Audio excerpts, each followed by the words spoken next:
Langsung saja kita bergabung ke Geraha BNPB untuk mengikuti jalannya konferensi pers terkait perkembangan terkini COVID-19.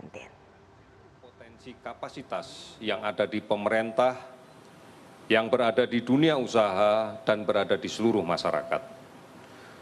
Gugus Tugas Percepatan Penanganan COVID-19 ini bekerja berdasarkan pada 6 arahan Presiden dalam rangka untuk membendung penyebaran COVID-19. Keenam arahan tersebut yaitu pertama, pengujian sampel harus dilaksanakan secara masif dengan pelacakan yang lebih agresif dan diikuti oleh isolasi yang ketat. Yang kedua, masyarakat diharapkan mulai menggunakan layanan konsultasi medis dengan menggunakan teknologi untuk mengurangi kunjungan ke rumah sakit dengan resiko terpapar, tertular oleh orang lain. Gunakanlah layanan-layanan telemedicine yang saat ini sudah banyak disediakan. Yang ketiga, hendaknya seluruh gugus tugas, baik yang di pusat maupun yang di daerah, mampu melaksanakan komunikasi yang efektif, yang detail, baik, dan transparan kepada semua pihak. Yang keempat, pemerintah daerah diharapkan untuk melakukan penegakan hukum yang baik. Sudah barang tentu dibantu oleh aparat negara agar masyarakat dapat berdisiplin dengan kuat untuk menghadapi pandemi COVID-19. Semua pihak harus memberikan jaminan arus logistik yang lancar, mulai dari pusat sampai ke daerah, dari gudang-gudang logistik sampai ke daerah.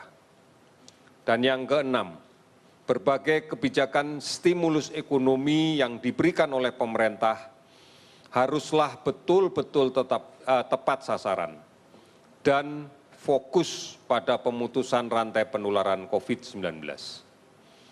Saudara-saudara, COVID-19 hanya dapat dicegah dengan kedisiplinan yang kuat dan semangat gotong royong melalui upaya untuk menemukan sumber penularan dan mengisolasinya dan mencegah terjadinya penularan pada orang lain, terutama pada kelompok yang rentan karena kondisi kesehatannya. Untuk itu berbagai upaya dalam rangka menemukan sumber penyebar dilakukan melalui beberapa cara. Di antaranya yang pertama adalah dengan melakukan pemantauan pada setiap orang yang memiliki riwayat bepergian dari daerah epicenter, baik di luar negeri maupun dari wilayah epicenter yang berada di dalam negeri. Kami menghimbau agar mereka yang berasal dari daerah epicenter menyadari diri, meskipun tidak ada keluhan sakit apapun, atau ada keluhan sakit, batuk, demam yang ringan. Sadari bahwa berpotensi untuk membawa virus ini. Oleh karena itu, lakukan isolasi diri selama 14 hari dengan tetap di rumah. Dan gunakan masker serta menjaga jarak. Yang kedua, melakukan penelusuran kontak dari pasien COVID-19 yang telah terkonfirmasi positif laboratoriumnya melalui PCR dan tengah dirawat di rumah sakit atau melaksanakan isolasi mandiri. Kementerian Desa telah mengeluarkan berbagai kebijakan dengan menyiagakan desa, kelurahan, atau nagari, dengan membentuk relawan-relawan desa, dengan menyiapkan tempat isolasi, tempat karantina untuk kelompok masyarakat desa yang berisiko, dengan mengkoordinasikan dengan aparat desa yang lainnya, dengan tokoh masyarakat, tokoh agama, Babinsa dan Babin Kantipmas, bidan desa, untuk bersama-sama masyarakat membangun desanya menjadi benteng pertahanan COVID-19 yang mandiri dan efektif dengan berbasis pada kekuatan masyarakatnya sendiri. Kemudian langkah-langkah untuk mencegah penularan COVID-19 dapat dilakukan dengan berbagai cara. Yang pertama, disiplin untuk tetap tinggal di rumah. Untuk umat Muslim, sebentar lagi akan memasuki bulan Ramadan. Inilah saatnya kita menjalankan ibadah Ramadan bersama keluarga.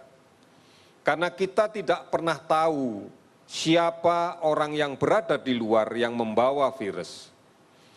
Banyak orang tanpa gangguan yang tidak bisa kita bedakan dengan mata biasa.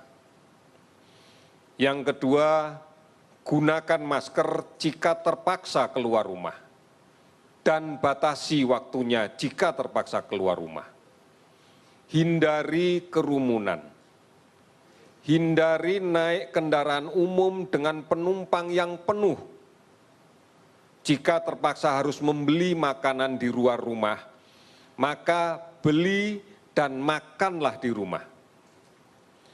Usahakan menggunakan jasa pengantaran kalau memang membutuhkan sesuatu untuk dibeli di luar. Dan segera pulang.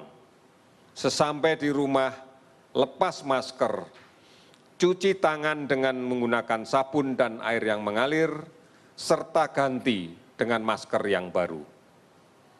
Yang ketiga, mari kita lindungi kelompok rentan. Saudara kita yang berusia lanjut, saudara kita yang berpenyakit kronis, misalnya tekanan darah tinggi, kencing manis, asma, kanker, TBC, dan lain-lain. Karena mereka inilah yang sangat rentan dan dapat berakibat fatal manakala terinfeksi COVID-19. Saudara-saudara, keberhasilan upaya ini sangat tergantung pada peran serta masyarakat. Kerjasama semua perangkat RT, RW, desa, sampai dengan pelaksanaan isolasi mandiri, baik perorangan sampai dengan kelompok. Dan kepatuhan dalam penerapan PSBB. Upaya ini akan kita perkuat dengan penelusuran kontak yang lebih agresif lagi oleh Dinas Kesehatan dan dibantu aparat pemerintah setempat, serta pengujian sampel secara masif. Saudara-saudara, kami berharap untuk tetap mengikuti informasi yang benar tentang COVID. Cukup banyak sumber informasi yang bisa diakses. Di antaranya pada portal covid19.go.id, hotline 119 extension 9, WhatsApp COVID-19 di 0811 33 39 9000 atau di Halo Kemkes di 1500 567. Aplikasi online dan layanan telemedicine yang lainnya cukup banyak bisa kita akses. Termasuk update yang terus-menerus dilaksanakan setiap hari oleh TVRI dan RRI yang disebarluaskan oleh televisi dan radio swasta yang lainnya. Saudara-saudara, kinerja data sampai dengan pukul 12.00 pada hari ini adalah sebagai berikut.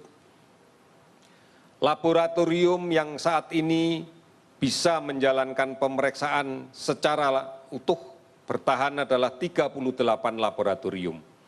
Beberapa laboratorium akan segera ditambahkan, begitu reagen yang harus kita datangkan dari negara lain sudah bisa kita terima hari ini.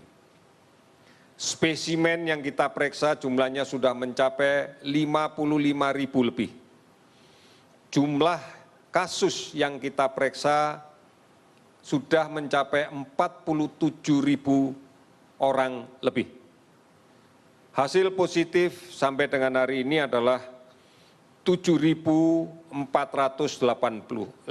orang. Ini adalah positif terkonfirmasi dengan menggunakan real-time PCR. Hasil negatif adalah 39.943 orang. Pemantauan yang kita lakukan terhadap pasien ODP adalah sebanyak akumulasinya 193.571 orang. Sebagian besar dari pemantauan ODP ini sudah selesai. PDP 17.754 orang yang saat ini kita rawat dan menunggu hasil konfirmasi laboratorium PCR yang real time. Konfirmasi kasus COVID-19 7.418 orang. Kasus sembuh 913 orang. Kasus yang meninggal 635 orang. Seluruh provinsi sudah terdampak. 263 kabupaten kota juga terdampak.